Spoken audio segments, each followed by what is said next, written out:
Fabio, thank you so much for joining us at Fox Sports. And at the time of recording this, Thursday before the Aragon Grand Prix, you're back after having to unfortunately sit out the Austrian Grand Prix due to that huge crash and the shoulder injury. How is the shoulder feeling? Yeah, well, it's not fantastic at the moment. I worked a lot the past weeks to try to arrive as ready as possible, but yeah, I still have some pain in some movements. I think that with the mobility that I need on the bike would be enough for me, so will not be a great problem. I just have to see the strength because for sure I didn't have the time or the opportunity to work on the on the muscles of the shoulder. But yeah, let's see. The, the effort was 100%, so let's see how it will be. What was it like watching Austria? I mean, were you at home? Were you on the couch? Like, because MotoGP riders aren't very good at watching MotoGP races. Was that very, very frustrating? Yeah, it's been my first race seeing the race from home because since I joined the World Championship from Moto3, Moto2, MotoGP, is my first race that I was from home, let's say, with an injury or something. So it was quite strange. Yeah, I was on my own on the coach, but yeah, I was just like switching on, switching off because the pain inside the mind was too much. Yeah, the pain inside the mind was worse than the pain for the shoulder for sure. But Exactly. let's switch it to happier topics because your season so far has been absolutely fantastic. I mean, I'd written something for Thank you. Fox Sports a couple of weeks ago that, compared to year on year, you are the most improved rider on the grid this year compared to last year, particularly statistically. So how much of this improvement is you just riding better, or how much of that is confidence and now knowing what your future is like? Because we'll get to this later in the chat, but this time last year, you knew that things were pretty unstable for you. And you've now got Yeah. continuity, contract, confidence. Do you think you're actually riding better, or are you just feeling better as a rider? Let's say that has been a linear growth because honestly, my first year in MotoGP was quite a disaster for many reasons. And then last year, I started to understand how to ride the big bike and also, yeah, everything, how to work also with the team. So last year, I learned so many things that I used in the last part of the season last year to do those great races. And also, I started this year with with more confidence, with more knowledge, and also with the team, with a super team that helped me and is helping me to perform like this. So let's say that we start the season with another mindset, and it is we are taking the results from this. We are doing also. I think every race inside the top seven, more or less. Or really close to that. So yeah, it's a mix of things, but for sure it's like when you're at school that you have to to write a lot of things and you just do sketch and then you do okay, I did the sketch, now I know what I have to do, so restart again and let's do a clear one. So this year is a more clear one, let's say. That's what I wanted to ask you about the jump from your team last year to being with the VR46 team now. Is it Does the environment just feel like it suits you a lot better? Do you feel more comfortable there? uh, yeah, let's say I said many times I don't like to compare the teams because for sure there are two complete different stories. But honestly, I'm feeling great here.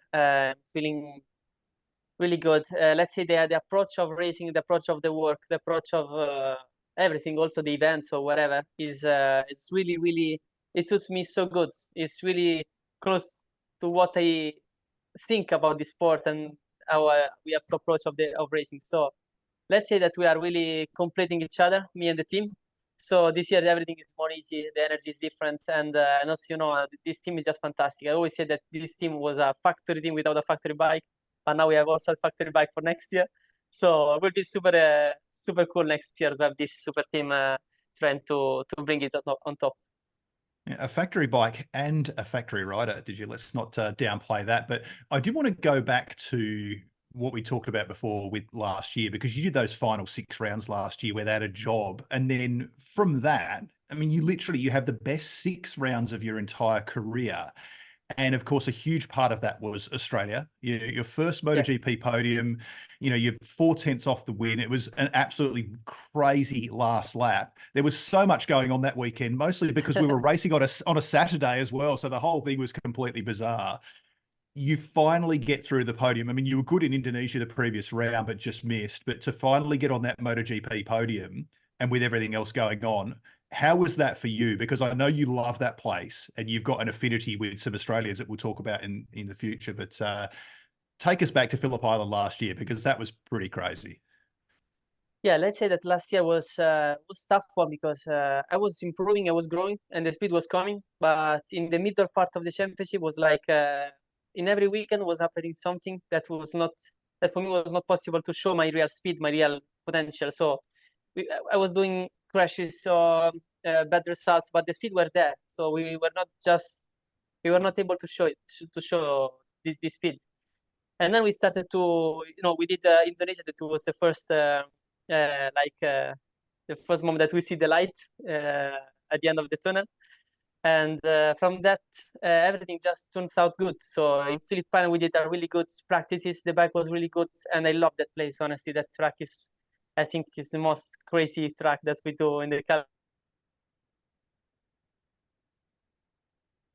Marina? Qualifying. And then, yeah, for sure, we have to do everything on Saturday. Can you hear me? Yes. Okay, sorry, I can because hear I you. was a bit stopped. Okay.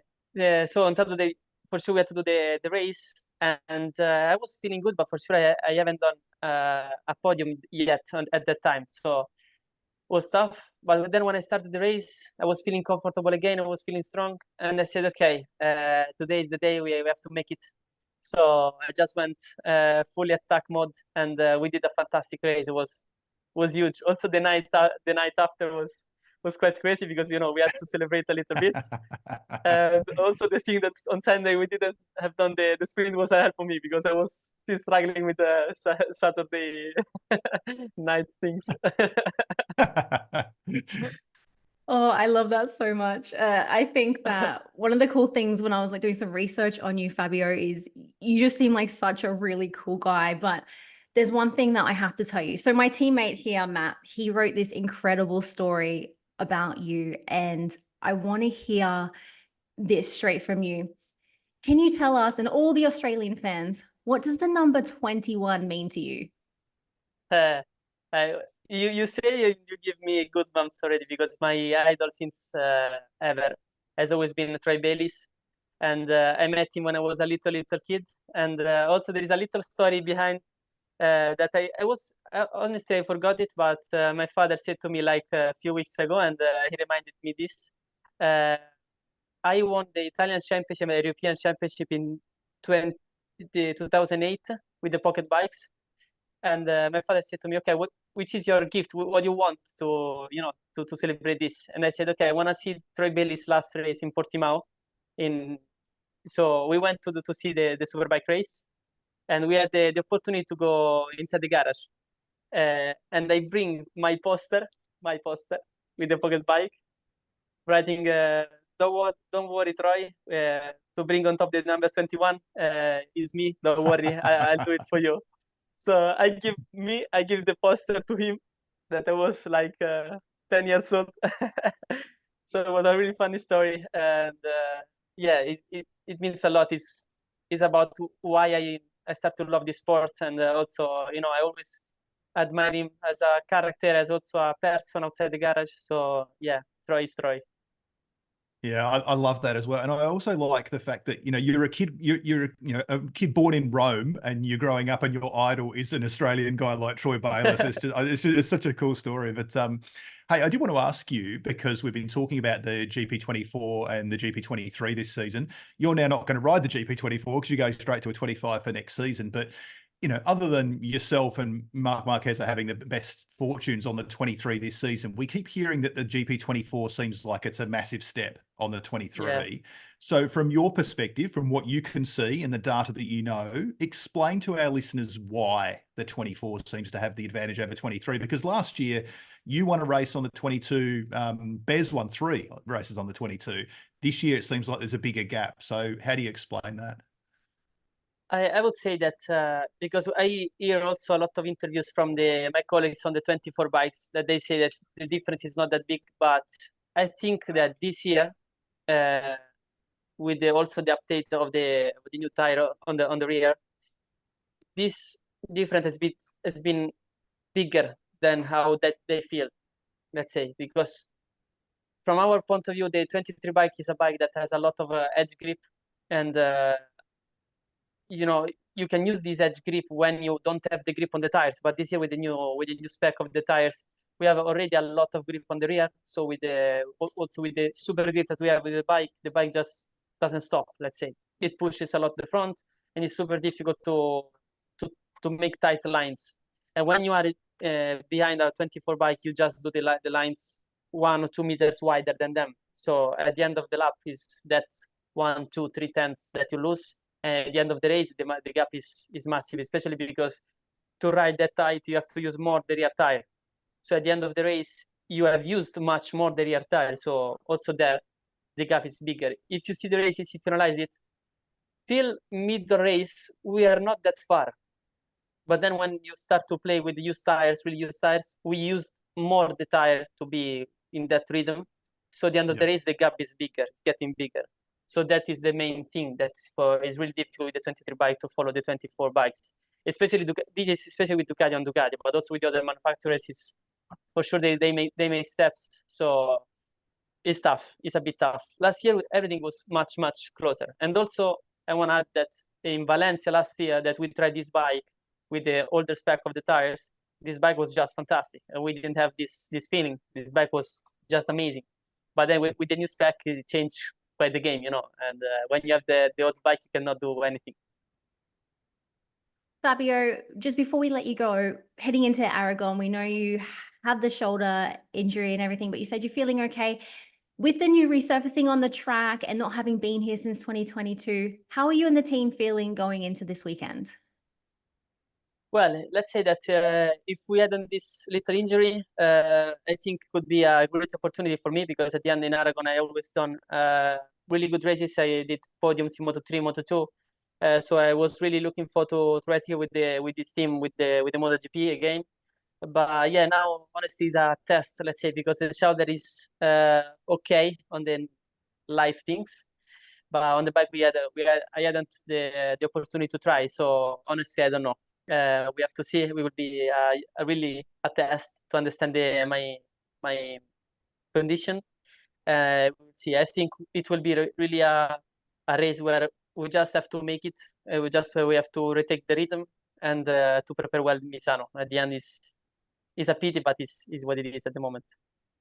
Well, thank you so much again for joining us on Fox Sport. We wish you all the best this weekend, and we can't wait to see you at Phillip Island in October. For sure. Thank you so much, guys. Thank you.